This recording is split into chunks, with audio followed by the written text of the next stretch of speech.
Ya, kita akan masuk di dalam Yohanes pasal 16 ya.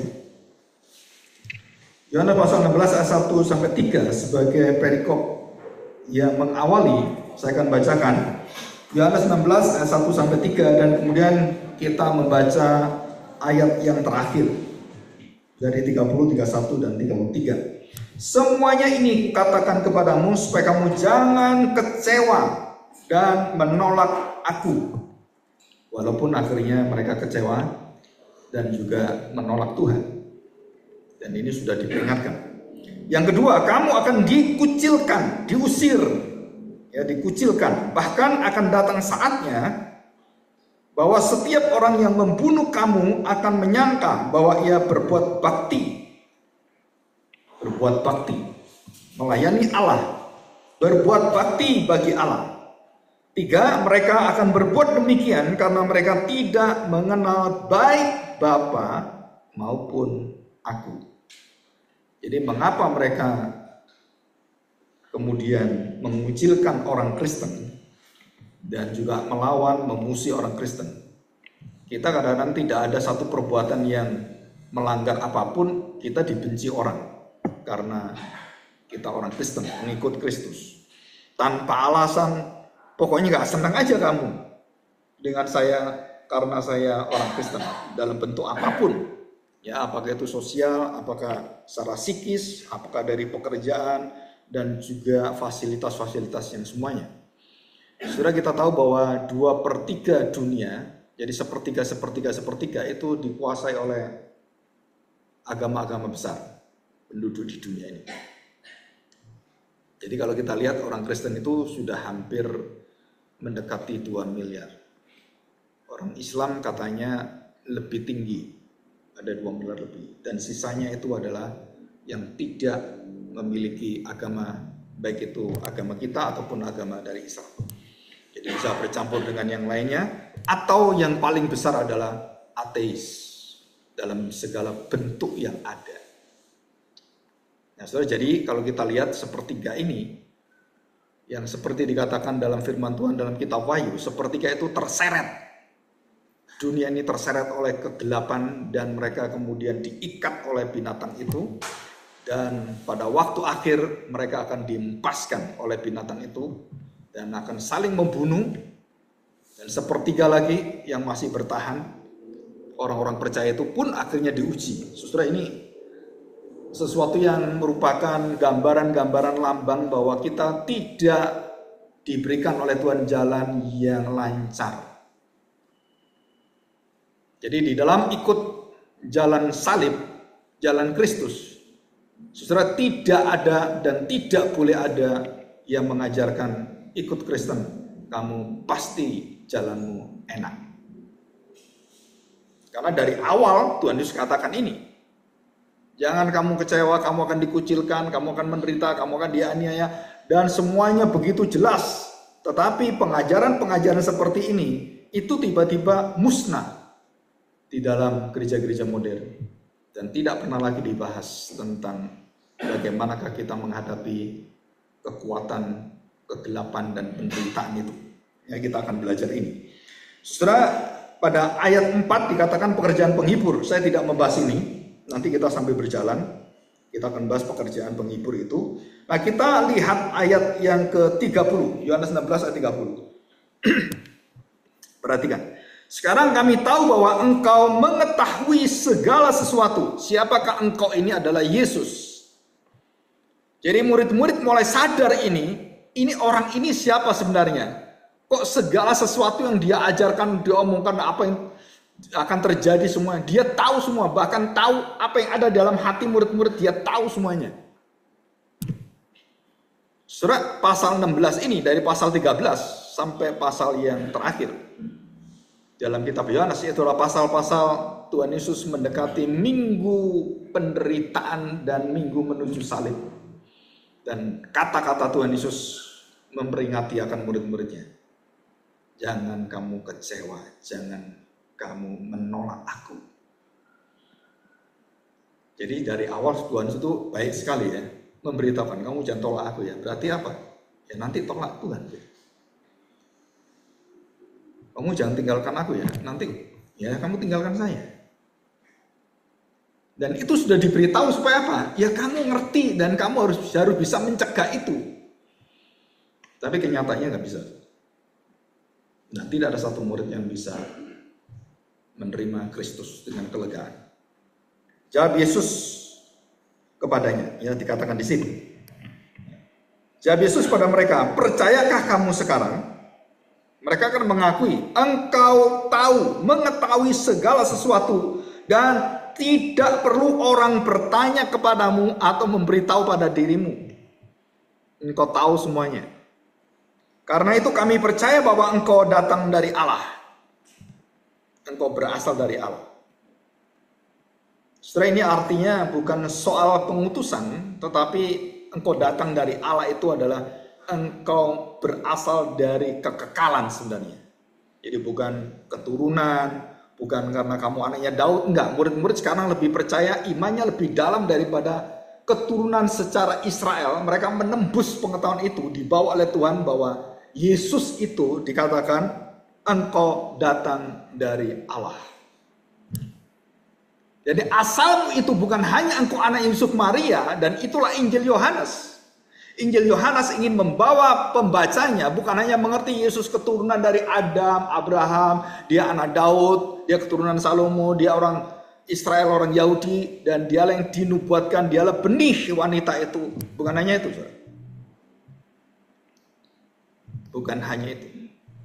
Yohanes ingin membawa kita bahwa siapakah Yesus itu?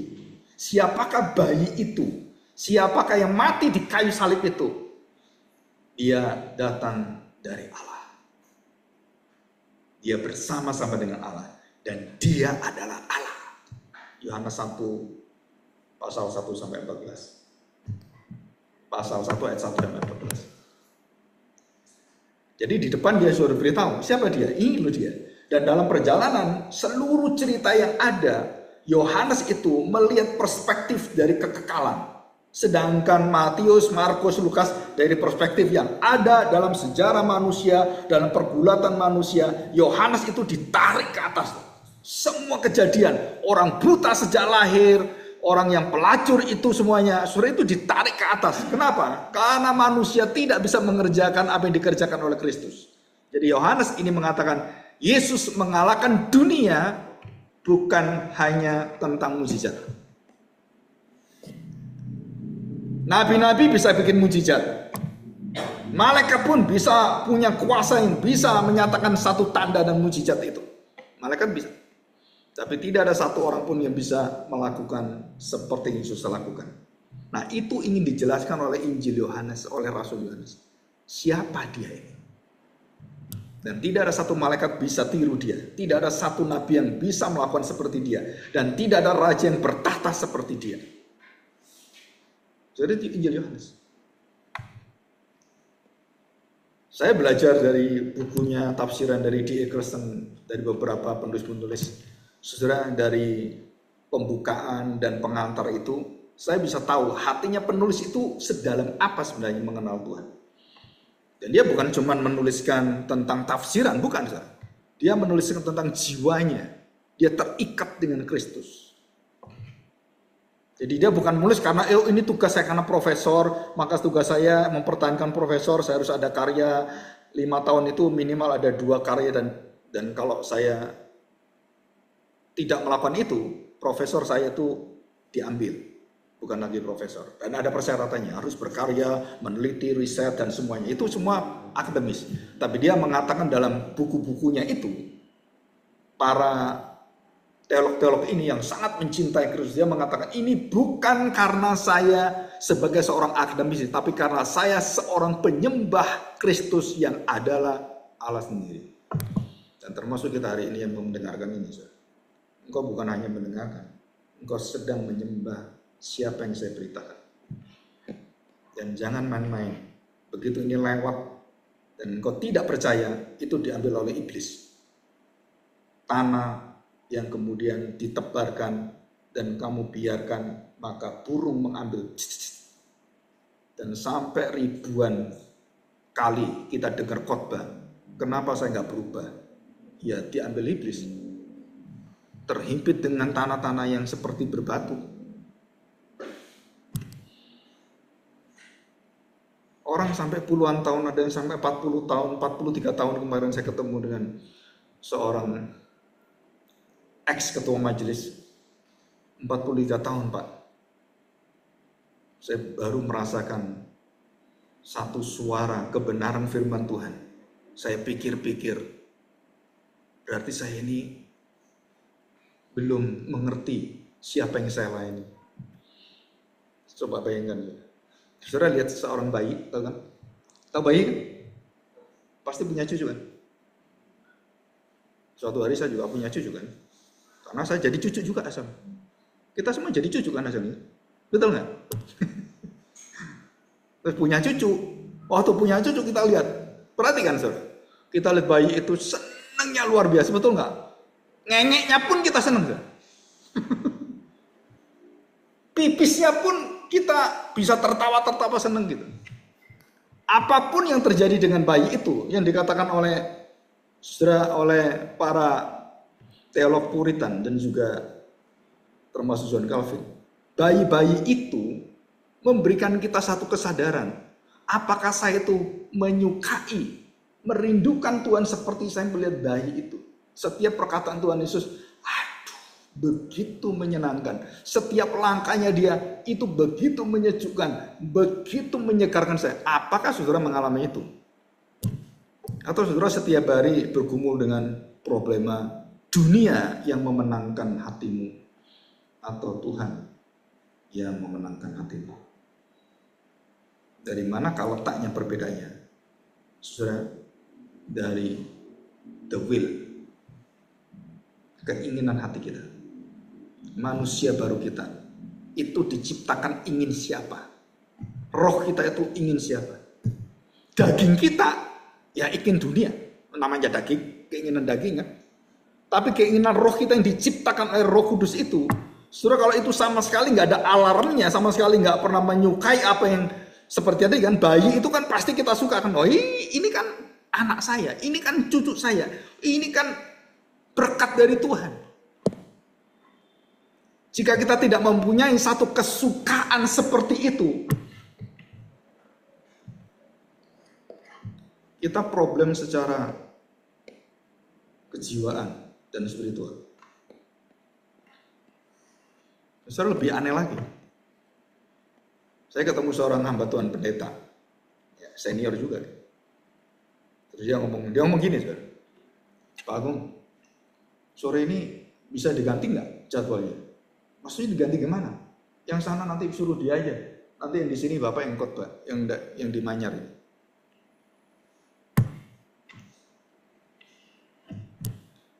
Loh kenapa? Memang Bapak kenapa? Dia ngomong gini, saya tuh lagi bosen. Bosen aja. Saya capek. Wah, bosen khotbah gitu. Sering itu Pak gini Pak, oh, sering. Terus saya ngomong, wah lebih Bapak istirahat. Ambil waktu dengan keluarga, istirahat dan tenang dan segarkan jiwa kita, kemudian datang kepada Tuhan. Saudara, seorang hamba Tuhan yang sudah senior, yang sudah puluhan tahun, tiba-tiba ngomong seperti itu. Aduh, saya bosan nih. Coba bayangkan kalau Tuhan bosan dengan kamu. Sekali saja Tuhan bosan. Habisnya apa kita? Betul kan? Bosan aku dengan kamu. Ditinggalin, mati kita. Bahwasanya kasih setianya, kemurahannya tidak pernah tinggal dari kita. Kamu bosan, Tuhan sudah berjanji dengan Abraham. Kamu percaya nggak percaya? Saya tetap berjanji. Aku berjanji bukan karena kamu, bukan karena istrimu, bukan karena siapa-siapa. Karena aku berjanji pada diriku sendiri. Allah tidak pernah berjanji kepada siapapun di luar dirinya. Dia berjanji pada dirinya. Kesetiaan Allah itu karena sifat-sifatnya yang setia. Bukan karena kamu setia, terus dia jadi ikut setia. Bukan, saudara. Bukan. Dan kita lihat ini ya. Jadi bagaimana Kristus itu menaklukkan dunia. Dan bagaimana dia memberikan contoh dalam setiap perbuatannya. Saudara, itu kemenangan demi kemenangan. Kesuksesan demi kesuksesan. Dan bukan seperti teologi sukses yang di luar. Ini teologi suksesnya Kristus. Saudara, Tuhan Yesus tidak pernah berkata demikian pada murid. Aduh, maaf ya. Kita keliru jalan ini. Ayo kita balik. Ada nggak gitu Tuhan Yesus? Rasul-rasul masih bisa salah ngabarkan Injil. Wah, Paulus bisa ngabarkan Injil. Filipus ngabarkan Injil. Roh Kudus beritahu, kamu jangan kesini, kesana. Diberitahu. Dan tidak pernah Tuhan Yesus itu diberitahu oleh malaikat. Jalanmu keliru, kesana. Tidak ada di dalam Alkitab. Satu kecenderungan hati yang salah itu, Yesus itu nggak ada. Hanya cenderung saja nggak ada. Jadi dia begitu sempurna, begitu tulus, dan begitu bersih dari sejak jiwa yang paling dalam itu. Dia tidak pernah tercemar dengan apapun. Dan inilah yang bisa menjadi kekuatan kita. Mengapa Yesus mengatakan, aku mengalahkan dunia.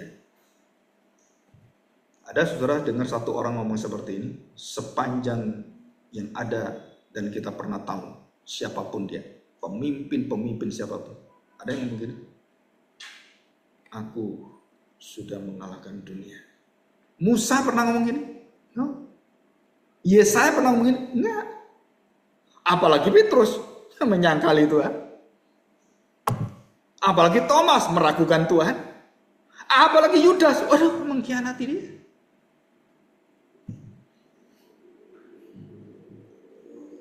Saudara, kalau kita tidak menyukai Kristus dalam segala bentuk apapun yang dia lakukan, bahkan duduk pun kita begitu suka dengan duduknya Tuhan Yesus.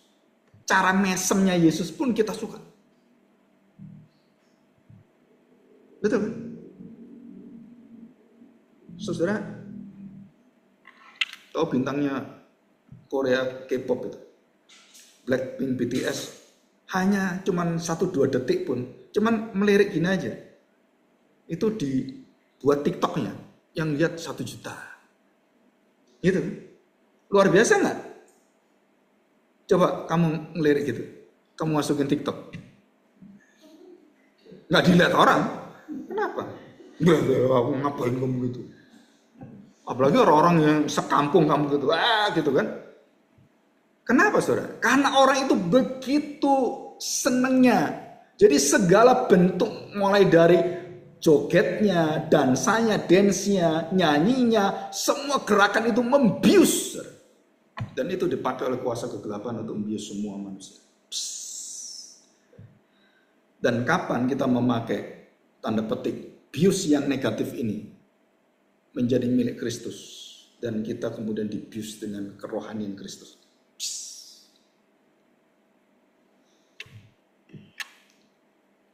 Saudara John Owen, Thomas Goodwin, dan banyak. Kalau sudah baca dalam buku-bukunya, saya kadang-kadang mata saya ini udah mulai capek baca-baca seperti ini. Karena itu bahasa Inggrisnya bahasa Inggris kuno, tahun abad 17. Tapi saudara sudah lihat bagaimana mereka adiktif dengan apa? Dengan seluruh apa yang Tuhan Yesus berikan. Setelah sampai kemudian satu hari ada orang mengatakan, kamu ngambil dokter? Iya. Ngambil dokter apa? Khusus dia ngambil dokter. Bagaimanakah Yesus beretika? Menyambut sahabatnya dan bagaimana dia bersikap itu. Hanya sikapnya saja, saudara. Bagaimana dia duduk mengajar, dia berdiri, dia duduk di mana. Dan setiap dia duduk di kapal, bagaimana dia duduk. Saudara, itu bukan duduk sembarangan seperti kamu saya nak dewe. Duduk ini ke sana, ya duduk gitu. No. Setiap langkah Tuhan Yesus, setiap gerakan Tuhan Yesus, itu gerakan ilahi kesempurnaan dari surga. Mungkin saudara belum nyampe ke sana. Pengetahuan saudara belum nyampe seperti itu tentang Yesus. Dia duduk dan waktu dia duduk, saudara tahu? Dia berada di gunung, dia duduk di mana? Dia berada di laut, dia duduk di mana? Itu saudara, ilmu tentang seluruh resonansi suara, dia tahu semua. Saudara. Dia bisa tepat berada di tempat di mana semua bisa dengar suaranya dia. Waktu dia khotbah di seluruh pantai itu. Kalau salah arah, saudara khotbah, nggak didengar orang, nggak dengar orang. Kalau anginnya dari laut shoot gini, kamu khotbahnya ngelawan sono, nggak dengar dia yang duduk sana. Kayak orang bisu kamu. Salah angin, betul nggak? Terus semakin saya mengerti dalam ilmu saya, ilmu tentang getaran suara, tentang apa semua, terus saya baca Alkitab, dia kagum. Kenapa? Luar biasa Tuhan Yesus. Dia berada di sini, bagaimana dia duduk, bagaimana dia berdiri. Saudara, itu semua sempurna. Dia sebagai Allah yang sempurna. Dan dia waktu membicarakan berkhotbah, itu dia berbicara. Angin dan seluruh getaran itu membantu dia. Dan setiap kata-kata dia masuk ke telinga orang satu persatu. Dan semua jelas dengarkan dia. Dan itu orang yang tahu ilmu tentang ini, waktu melihat Alkitab, bertobat dia. Blaise Pascal itu, tahu Blaise Pascal? Komputer kita semua ini, itu berasal induknya, asalnya dari teorinya Blaise Pascal. Dan bagaimana Blaise Pascal bisa menemukan teori itu? Dia kembali pada firman, dia kembali pada Kristus, dan dia kembali kepada perkataan-perkataan Kristus. Dan dia menemukan teori yang mengubah dunia. Teori genetika itu berasal dari Ordo Benedictus. Pertama kali binatang-binatang itu genetikanya digabung-gabung seperti itu. Saudara, yang menemukan itu Romo. Bukan Romo-Romo yang Katolik sekarang, bukan. Itu Ordo. Jadi zaman dulu sekolah teologi itu berkaitan dengan seluruh pengetahuan pertanian, peternakan, dan orang-orang berpengetahuan yang tinggi dalam teologi ini. Dia juga berpengetahuan tinggi di dalam seluruh bidang-bidang itu. Dan itu sekolah teologi. The scholar and the pastor. Sekolah STTB itu didirikan oleh dua orang. Kakak beradik. Caleb Tong dan Joseph Tong. Ditambah seorang Israel. Orang Yahudi, keturunan dari Jerman, namanya Dorothy Max. Itu senior saya yang ada STTB. Dan juga jadi dosen saya gitu kan. Dan mereka mengatakan scholar and pastor. Pastor harus scholar. Dan seluruh ordo yang ada itu, saudara, zaman dulu pendeta-pendeta itu otaknya encer semua. Sekarang oncor semua. Sekolah Alkitab itu bodoh-bodoh yang datang. Baca aja nggak bisa. Saya mengajar di sekolah misi, beberapa sekolah misi. Begitu datang, saudara, baca tulisan aja nggak bisa. Lulus SMA. Dari mana? Dari daerah pelosok. Terus masuk ke kita, terus gimana ini? Terus disuruh karya skripsi. Aduh. Tapi karena Tuhan percayakan pada kita, ya yang kerja berat dosennya. Harus menambah waktu dan mendidik mereka dalam waktu kurang lebih setengah tahun itu. Wah, digencor tuh. Belum lagi bahasa Inggrisnya, saudara. Wah, mampus, saudara. Nol sama sekali nggak tahu bahasa Inggris. Dan saya percaya seperti Yohanes Surya mengatakan, berikan aku orang Papua di pedalaman. Dan aku didik dalam beberapa waktu. Dan dia bisa menjadi juara olimpiade. Kenapa Yohanes Surya bisa dan kita nggak bisa? Saya pernah berbicara ini di depan sekolah misi. Ini bukan soal pengetahuan. Ini soal hati.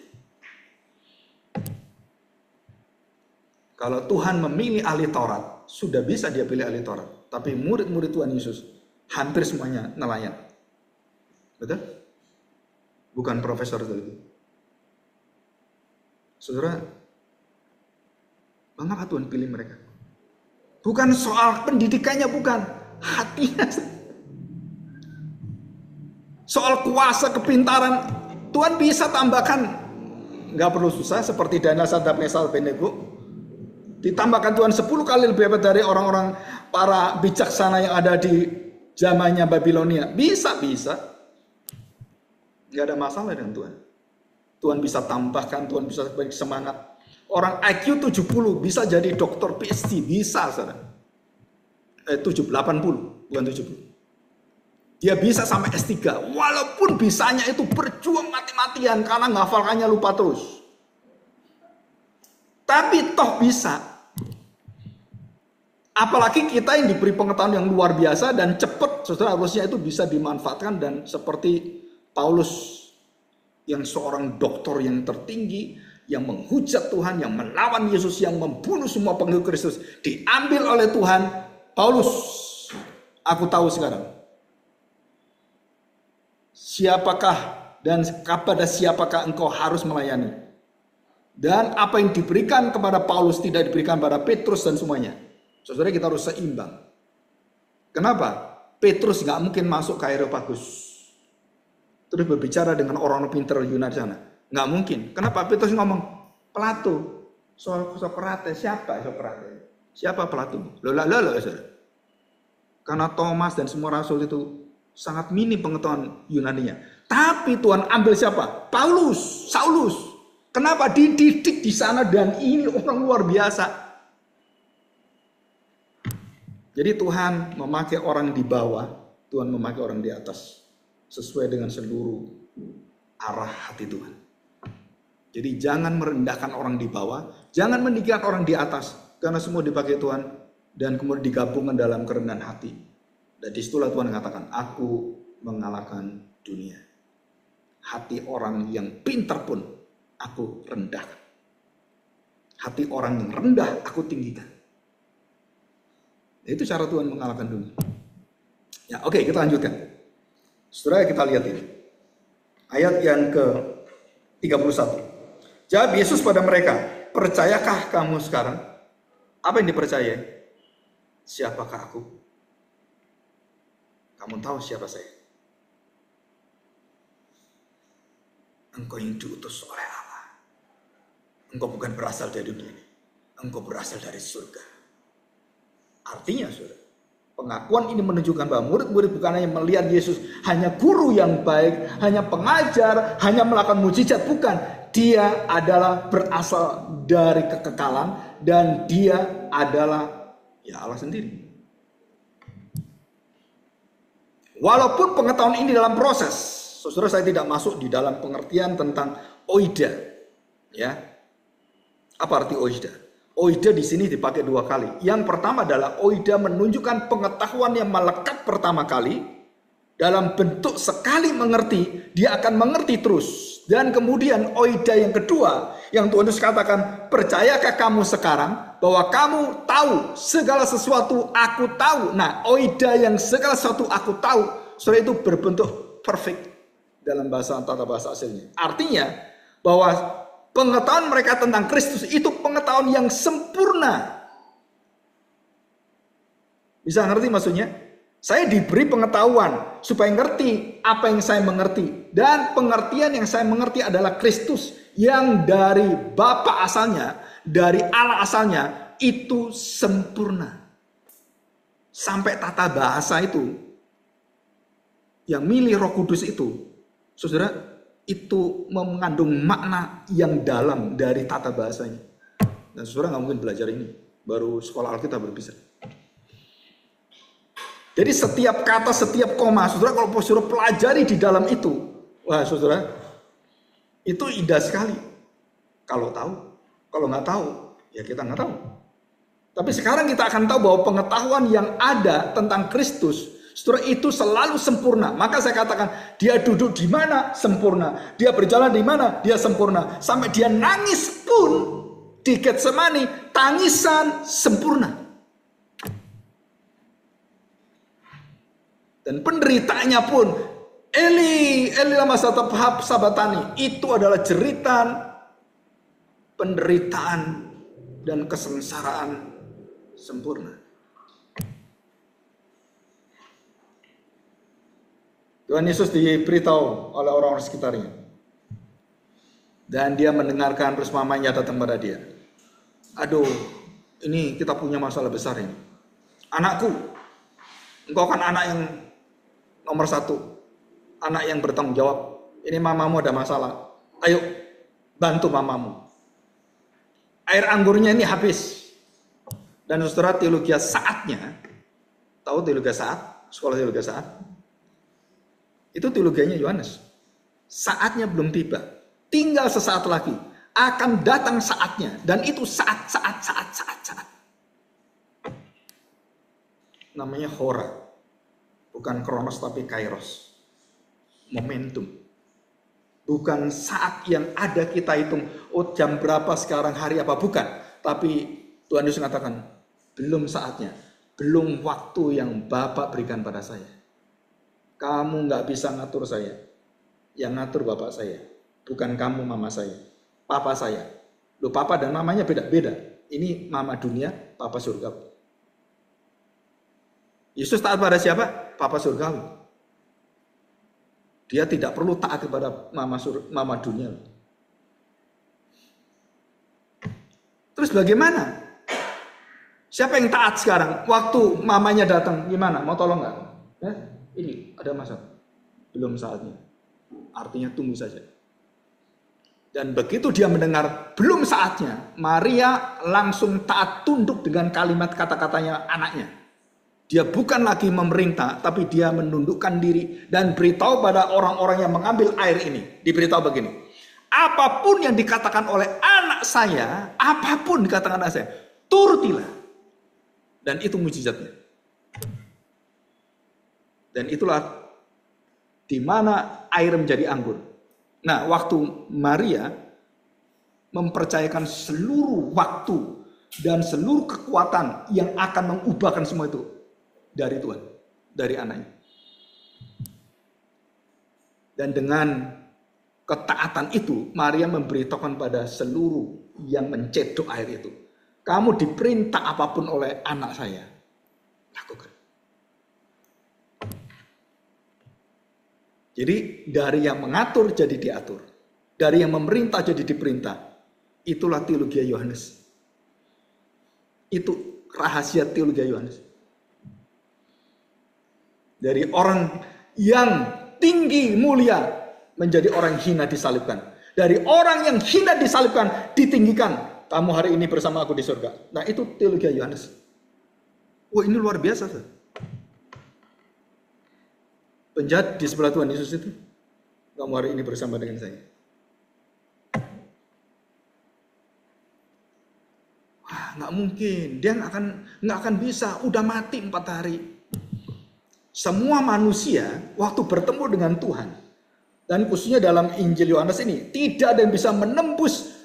Kami mengerti sekarang, kami tahu engkau mengerti segala sesuatu. Dari mana mereka bisa ngerti itu? Mereka melihat bagaimana Lazarus dibangkitkan. Mereka melihat orang buta sejak lahir kemudian diceritakan. Itu Yohanes semua.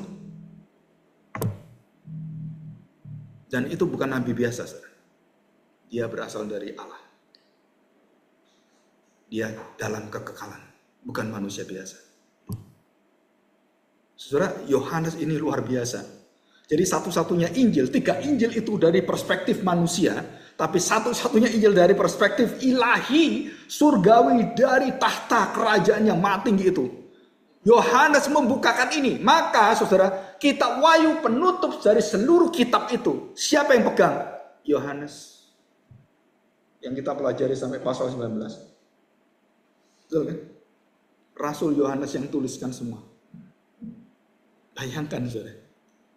Dia tahu masa depan dunia sampai detail-detailnya bagaimana terjadi sampai akhir. Dan kemudian kerajaan 1000 tahun datang. Dia lihat semuanya. Paulus tidak diberikan ini. Petrus tidak diberi ini. Dan hanya Yohanes. Satu-satunya rasul yang sangat mengasihi Kristus, sangat mengasihi dengan jiwanya terdalam, yang akhirnya dipilih oleh Tuhan sendiri. Kamu yang menuliskan apokaliptif akhir zaman, bukan Paulus, bukan Petrus. Saudara, bukan Tuhan Yesus pilih kasih, bukan. Tapi ini adalah pilihan Allah di dalam sifat keadilan, kebenaran, kekekalan. Semua dipersiapkan Tuhan. Dan tidak ada rasul yang iri hati. Kenapa Yohanes dipakai, kok saya nggak dipakai? Nggak ada. Setiap kita memiliki peran kita masing-masing. Dan Tuhan berikan itu pada kita. Sesuai apa yang sudah Tuhan percayakan pada kita. Apakah kita berumur yang tua atau kita yang muda, saudara, semua akan melanjutkan pekerjaan. Dan Tuhan katakan apa? Aku sudah mengalahkan dunia, anak SD pun, anak kecil pun dipakai Tuhan. Bisa, profesor yang tua pun bisa, dan semuanya bisa. Kenapa? Karena aku mengalahkan dunia. Ya, kita lanjutkan. 32-33. Lihat, saatnya datang, bahkan sudah datang, bahwa kamu dicerai-beraikan masing-masing ke tempatnya sendiri. Balik kucing, ya kan? Balik kucing ke rumah masing-masing. Jadi nelayan, balik lagi jadi nelayan. Kamu akan diceraikan, kamu balik ke pekerjaanmu yang lama. Udah kamu lari semua dan kamu tidak mungkin kembali dan membela aku, sudah nggak mungkin. Kamu akan diceraikan dan Tuhan tahu ini. Dikatakan, kamu akan meninggalkan aku seorang diri.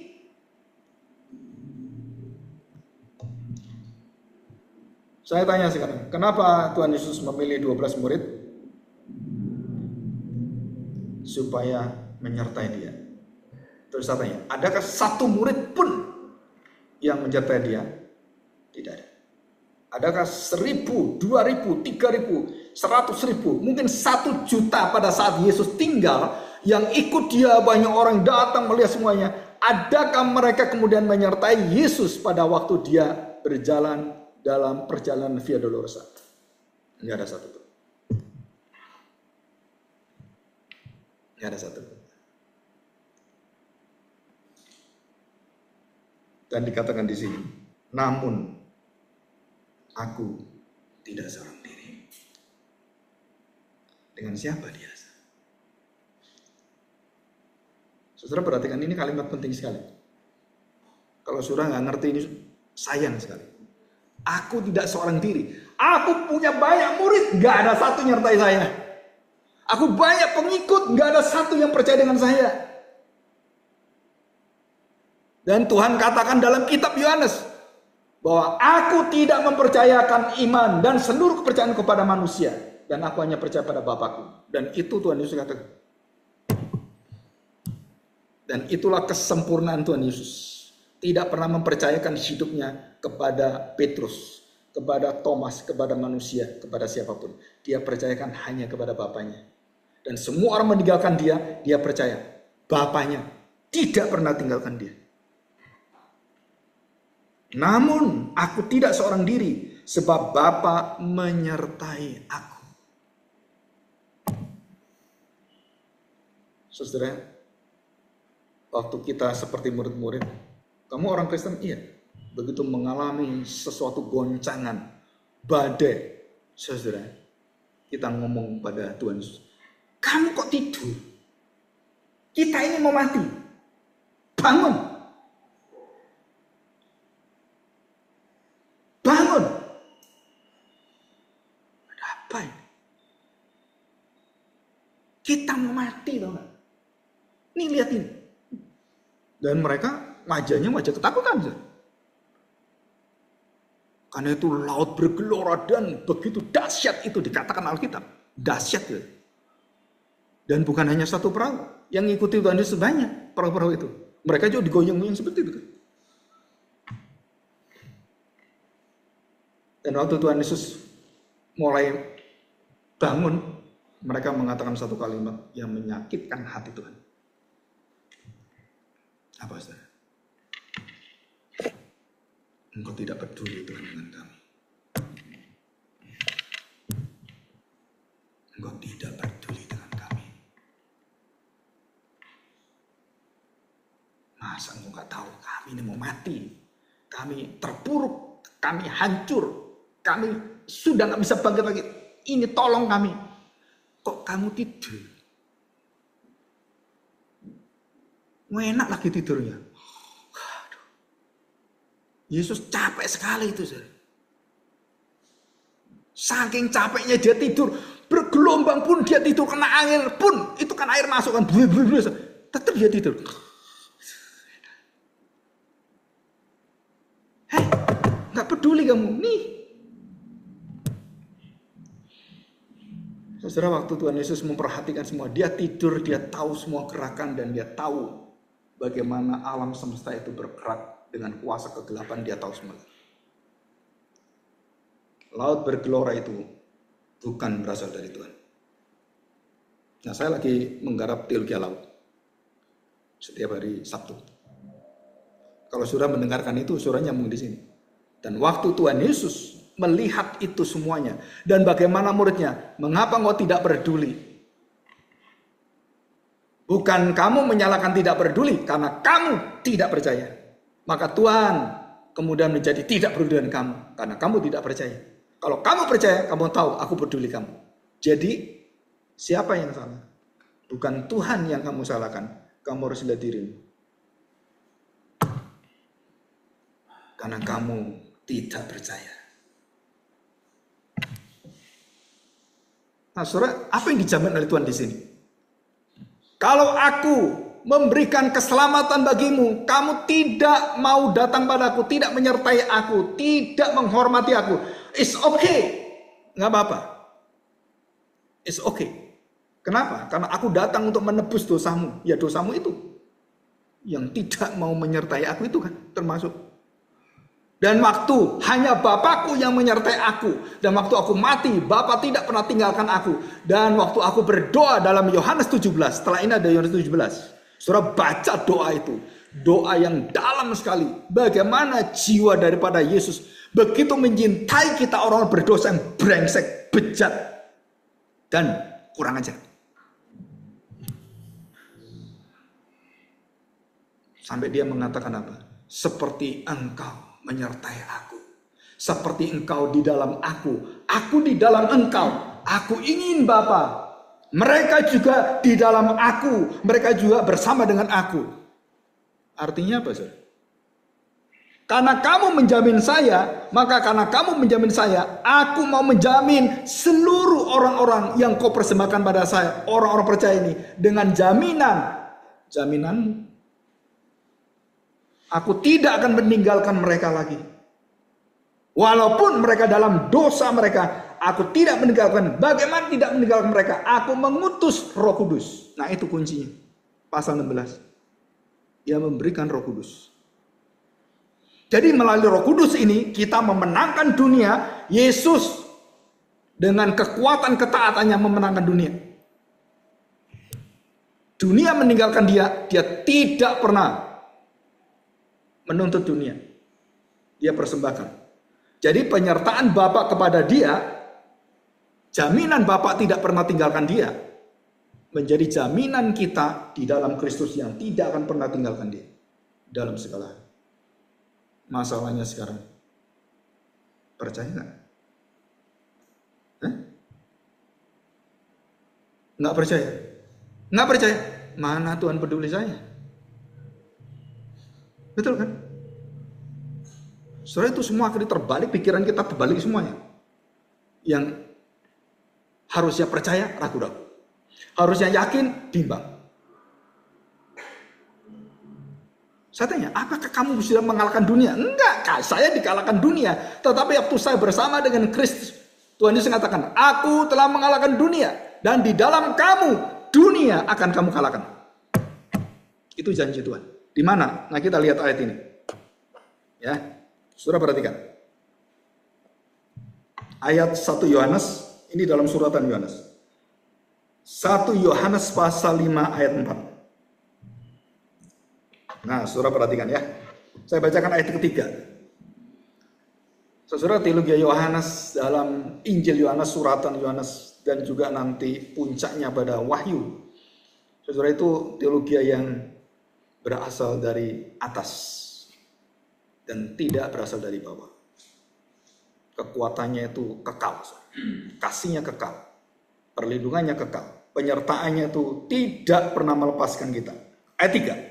1 Yohanes pasal 5:3. Sebab inilah kasih kepada Allah, yaitu bahwa kita menuruti perintah-perintahnya. Perintah-perintah itu tidak berat. Kuk yang aku pasang itu melegakan, meringankan hidupmu. Bukan membebani. Dunia membebani kamu. Dengan apa? Dengan segala keinginannya, dunia akan memperberat hidupmu dan akan melumpuhkan kamu, menghancurkan hidupmu. Tetapi beban dari Kristus akan membawa kamu dalam kemenangan, kelepasan, dan sukacita. Ayat yang keempat, sebab semua yang lahir dari Allah mengalahkan dunia. Betul? Semua yang lahir dari Allah mengalahkan dunia, dan inilah kemenangan yang mengalahkan dunia. Apa, saudara? Percayakah kamu? Iman. Setelah masuk tahun 2025 dan selanjutnya, Tuhan Yesus bertanya, percayakah kamu? Mari kita berdoa. Bapa yang Maha Kasih, kami tahu jaminan yang luar biasa dan penyertaan yang tidak pernah terlepas, melekat dari sejak kekekalan sampai kekekalan. Yesus anakmu tidak pernah terlepas, baik dia lahir, baik dia mati, baik dia di dalam seluruh penderitaannya. Bapa, Engkau tidak pernah tinggalkan dia. Semua manusia meninggalkan dia seorang diri. Semua manusia tidak memalingkan muka karena malu mempunyai Tuhan yang begitu terhina. Raja yang tidak dihormati, dihina. Dan kami tahu Tuhan, seorang imam yang tidak memiliki satu ritual yang kecil sekalipun, dan seorang raja yang jubahnya dikoyakkan. Kami mengerti betul bahwa yang dibangun kekuatan yang mengalahkan dunia adalah bukan menghadirkan dunia, tetapi yang mengambil seluruh maut, dosa, dan juga kerajaan kegelapan itu yang dihancurkan oleh Tuhan. Dan hari ini Bapa, kami menerima satu kemenangan dengan iman yang Kau berikan pada kami dan dalam penyertaan Roh Kudus. Iman ini akan bertumbuh kuat, berharap, dan tidak pernah menjadi gugur, dan akhirnya menjadi anak-anak yang meninggalkan Tuhan, menjadi murtad. Maka pada saat kebangkitan Kristuslah murid-murid mendapatkan kembali iman mereka, dan mereka kembali mendapatkan satu sukacita, satu semangat, dan tidak lagi dikalahkan oleh penderitaan apapun. Mereka berani menghadapi para orang-orang yang mengancam mereka, yang akan menganiaya dan juga membunuh serta membakar, menggergaji mereka. Tuhan, disinilah kami melihat ada suatu kekuatan yang melampaui segala batas kemampuan fisik kami. Dan di situ Tuhan katakan, segala kuasa yang ada di surga, di bumi, dan yang ada di seluruh bawah bumi, yang terlihat dan yang tak terlihat, semuanya berada dalam tangan Kristus. Dan di tangan salib itulah kami mendapatkan satu kemenangan besar. Dan di dalam seluruh luka-luka itulah, dalam bilur-bilurnya, kami mendapatkan kemenangan yang selama-lamanya. Terima kasih Bapa, berkatilah kami dan tuntunlah kami di tahun ini dengan kuasa kasih setia Tuhan. Dan yang teristimewa, Engkau memberikan roh penyerta, roh pengharapan, Roh Kudus yang tidak pernah akan meninggalkan kami. Terima kasih Bapa. Di dalam nama Tuhan Yesus kami serahkan doa kami ini. Amin. Saya serahkan kepada